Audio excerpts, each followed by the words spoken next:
So my sister and her husband are living with me temporarily. So I agreed to let them stay with my dogs and me. I own a nice bungalow and it's just my dogs and me. It's a little crowded, but I can deal. I have a couple of little dogs and I like to make them raw food. It's healthy for them and I like knowing what they eat. I use cheap ground meat and I mix in chopped up vegetables, seeds, and organ meat. Also, I mix in their doggy vitamins. I make up big batches whenever I find ground meat at a good price. Then I make patties out of the mix and freeze them. At night, I take out a couple of patties and leave them in the fridge to thaw out for the next day's food. When I was out yesterday, my brother-in-law saw the hamburgers in my fridge and decided to grill them up and eat them. When I got home, I went to feed my dogs, but the food was obviously not there. So I asked my sister if she had fed my dogs while I was out. She said that her husband had eaten the burgers in the fridge. I giggled and said, "Oops, I guess I need to thaw out more." He heard me and said that they tasted off anyway. I told him the reason they tasted off was that they were dog food. He started dry heaving and saying he was going to puke. He yelled at me for keeping the dog food around people's food. I yelled back that he was a guest and that while he was welcome to anything in the house, perhaps it would be best if he asked before he ate my food. He and my sister are angry that I didn't label my dog food. I'm kind of angry that he complained. Yes, I would be a little grossed out too, but it's just funny. He isn't hurt or anything. There's nothing that isn't edible by humans in the food that I make. I wouldn't eat it myself, of course. Part of the reason he's angry is that he says I took it lightly. All I did was joke that he would have a nice shiny coat. So, am I the idiot? LOL, not the idiot. Check on him in 3 days. Stand behind him and pet his hair and say something like, "Yes, those omega-3s are helping." I also feed raw patties. If someone was going to be stupid enough to eat random food in my fridge, oh well. It's probably healthier than what he regularly eats anyway. Agree. This is hilarious. Even if you have a you can eat whatever policy, I will never just grill up obviously prepped burger patties from my host's fridge. That's impolite to me because someone who's not you prepared them and meant to eat them, and then you just come in and decide to grill them up without asking? It's just rude. But the fact that it was meant for the dogs is hilarious and should be a lesson learned. LOL. As for labeling your dog food, well, your house is not set up as a guest house, and how you deal with the contents of your fridge is your business. You're a nice person for housing your sister and her husband. At least they should be grateful for that. Nobody died, but your dogs did have to wait for their next meal.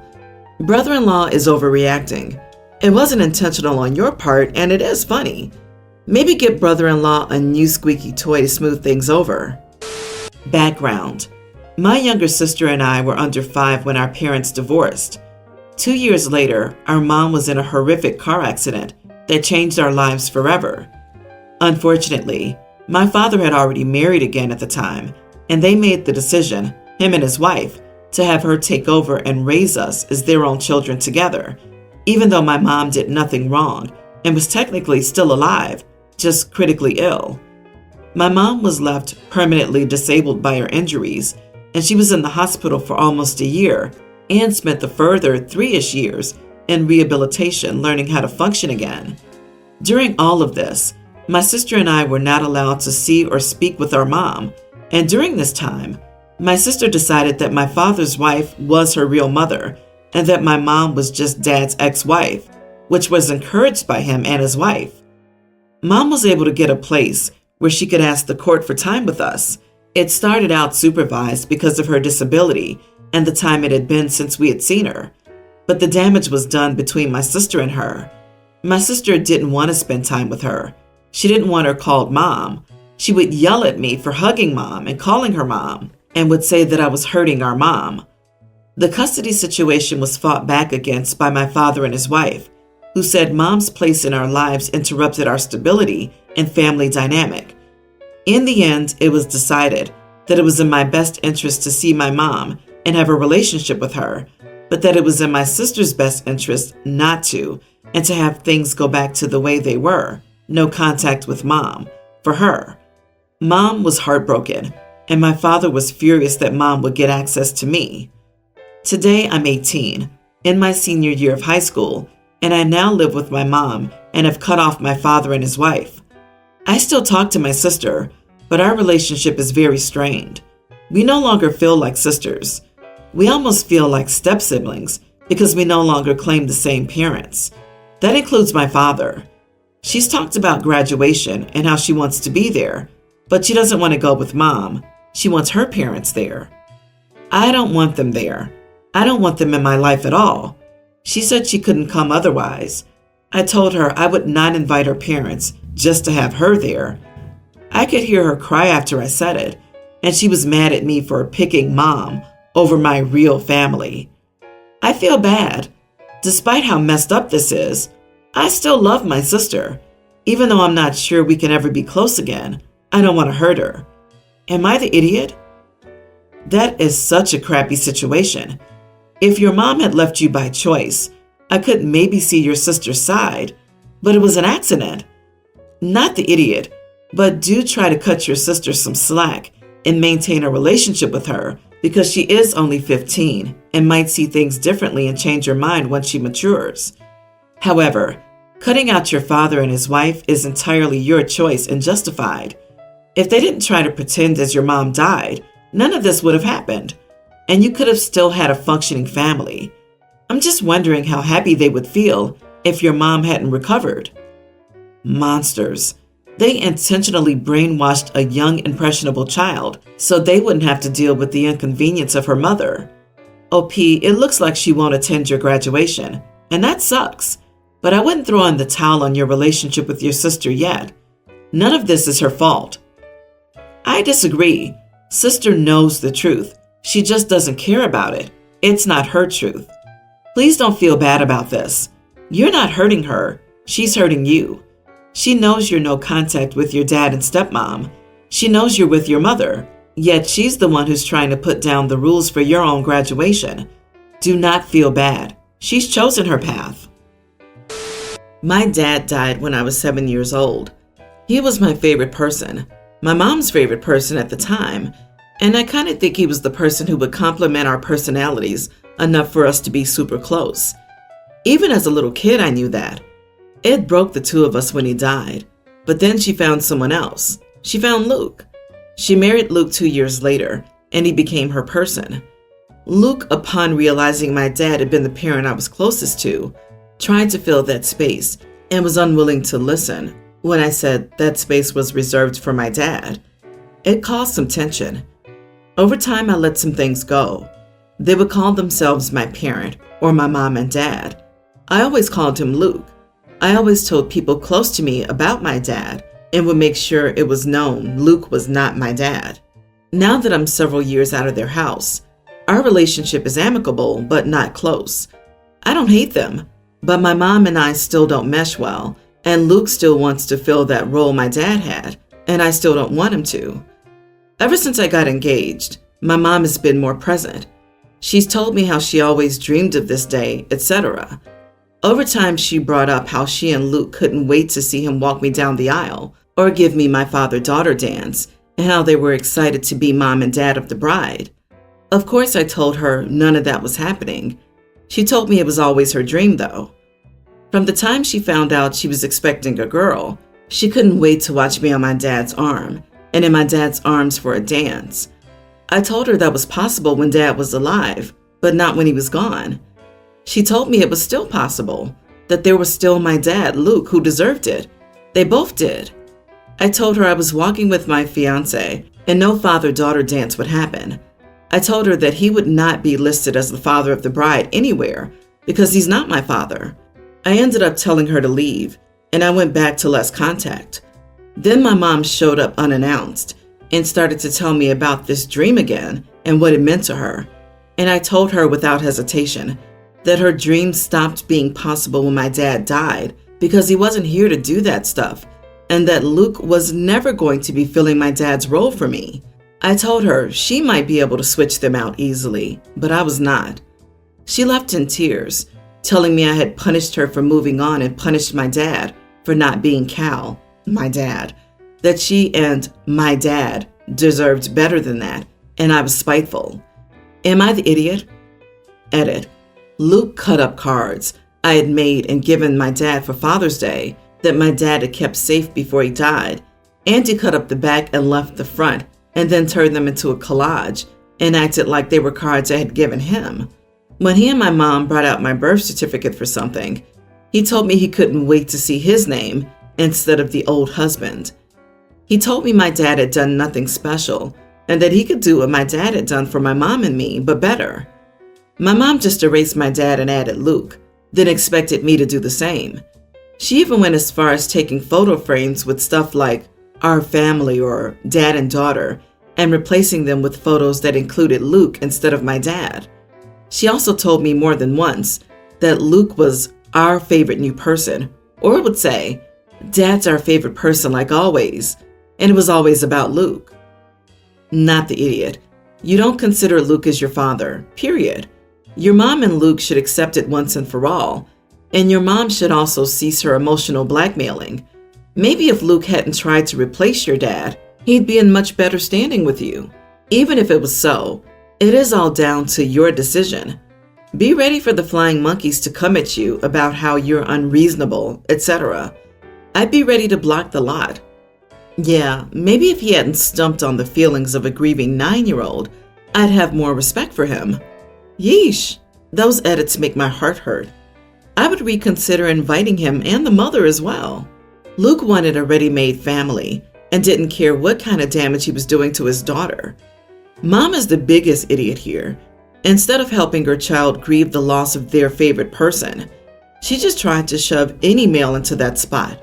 I don't think anything OP says will drive those points home for either of them. They think they're in the right. If mommy can't drop it, it might be time to go no contact. Long story short, my daughter-in-law has severe morning sickness, also known as hyperemesis gravidarum, HG, and I'm tasked with her caregiving. It is a horrible sickness, and I feel extremely sorry for my daughter-in-law. When my daughter-in-law was 3 months along, my son asked if my husband and I could take her in and care for her because he felt disrupted at work and couldn't sleep well. I immediately obliged and was happy to help because my daughter-in-law's parents are overseas. Unfortunately, my daughter-in-law has mild paranoia that stems from her HG and thus sometimes feels unsafe and unfamiliar in our house and often shouts to see my son or gets really angry. I don't fault her for those things because I know she can't help it. I accompany my daughter-in-law to her appointments and stay by her side throughout when she's having severe nausea. I also sleep beside her for the night because I'm worried sick if she'd feel dizzy and fall while getting up in the night for a pee. We have spoken to her gynecologist, and my daughter-in-law is now on antipsychotics, which makes her feel better, but she still has these bouts of anxiety and often asks for my son. Right now, my son visits every Friday and leaves on Sunday mornings. I've asked my son to call her often, but he gets into arguments with me, saying he doesn't have time, even though he finishes work latest by 6. Calling her every day would help my daughter-in-law a lot. Besides that, I think having a familiar face would help. So 3 days ago, I asked my son if daughter-in-law's parents could move over from their home country for the time being and stay over at his house. My son says that would be an inconvenience and he'd have to pay for their living expenses, so I countered that I would chip in a bit. I was also absolutely shocked to find out that my son and daughter-in-law minimized her issue and were lying to her parents that everything was still manageable. My son said it was not happening and that he'd be unable to function properly with everyone in the house. I got very frustrated and called daughter-in-law's parents and told them the reality of the situation. They were very disappointed, but also concerned and eager to help out. I confronted my son after the call, and he's extremely angry with his father and me. He needs to be more involved and empathetic because once the baby arrives, it's only going to be worse. And we're getting old as well, and I can't be there every step of the way. My husband assured me that I made the right decision, but my son is pretty bothered by it and thinks I'm selfish and is just using this as an excuse to not take care of daughter-in-law, even though I've been here for her more than him. Daughter-in-law's parents would be arriving in a week, so I'm extremely grateful for that, but I still feel guilty if this was the right way to go about it. Wow! Your son kicked his wife out of the house during her pregnancy because of a medical issue and only visits her on the weekends? He needs to get his head out of his butt because we all know new parents don't get sleep or quiet time. This is nothing but the disruption starting a few months early. That cannot be real. My word, you are not the idiot. You and your husband sound pretty great for helping her so much. Your son, on the other hand, is a major idiot and insult to trees. Sorry, but wow on every level. He's a selfish individual. I seriously worry he'll dump the baby on his parents too. It's just too much work, too distracting, too stressful. Oh well, I'll regularly visit for a couple of hours every few months. How could he be away from his wife this much if he truly loved her? Quite honestly, your daughter-in-law should move back with her parents. Your son is behaving like a worthless idiot, and I don't see him treating his child any better than his pregnant wife. Update. Thank you to everyone who's responded. I feel overwhelmed by how much worse this situation could be. As a mother to my son and daughter-in-law, I feel deeply ashamed and worried about how callously my son behaved. I plan to sit him down and talk to him and mention some issues that people have brought up, including how he plans to take care of the baby if daughter-in-law is recovering and still mentally unwell, and whether his actions are because of stress or if he's really neglectful. If he's become neglectful, I will support my daughter-in-law in choosing what's best for her. My daughter-in-law would always have my unhindered support regardless, and she'll be staying with me and well cared for until her parents arrive, and afterward if they need a break. I need to reflect and question my son on why he's behaving this way and resolve it as necessary. Thank you once again. Days ago, I, stay-at-home mom with 3, was doing laundry when my husband, the breadwinner, who works as a pilot, asked if I could iron his uniform before his shift. I didn't say yes because I was busy. Laundry, then kids' homework, then cooking, etc. I said I might not find the time to do it. He turned around and walked away, completely ignoring what I was saying. An hour later, he came downstairs freaking out, asking why I didn't iron his uniform when he asked me to.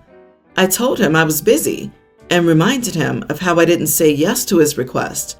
He blew up, saying that I obviously don't care about him displaying professionalism at work. It's just a uniform. It's not like it was dirty, it just needed some ironing. He lectured me about how his work is important and that although I'm a stay-at-home mom, I still should make his job a priority. He decided to miss his shift as a way to teach me a lesson and show me how my lack of cooperation and my refusal to help him out could affect the money that kept coming in. I called him insane for missing the shift, and he got offended and called me a hypocrite for calling him insane and acting all surprised when it was me who caused this situation to happen. I mean, I could have taken some time for my chores to iron his uniform, but I still thought his reaction was a bit much. Am I the idiot? Attention passengers of Flight 4033. Unfortunately, your flight has been canceled because your pilot, while perfectly capable of operating a highly complex 450-ton machine, was not able to iron his shirt and therefore had to stay home to sulk. Our sincere apologies for the inconvenience. Not the idiot. Offer to call his boss to apologize and explain why he missed his shift personally. He didn't go to work to teach you a lesson for not ironing his uniform. He's petty enough to risk his family's well-being over an ironed shirt. I'm not sure how comfortable I would feel with my life in the hands of someone that petty. For me, anytime an adult says that they are or they want to teach a lesson to another adult is a massive red flag and causes you to distance yourself away from them, if not to leave altogether. It betrays a manipulative mindset where they think they have the right to try and control other people's actions.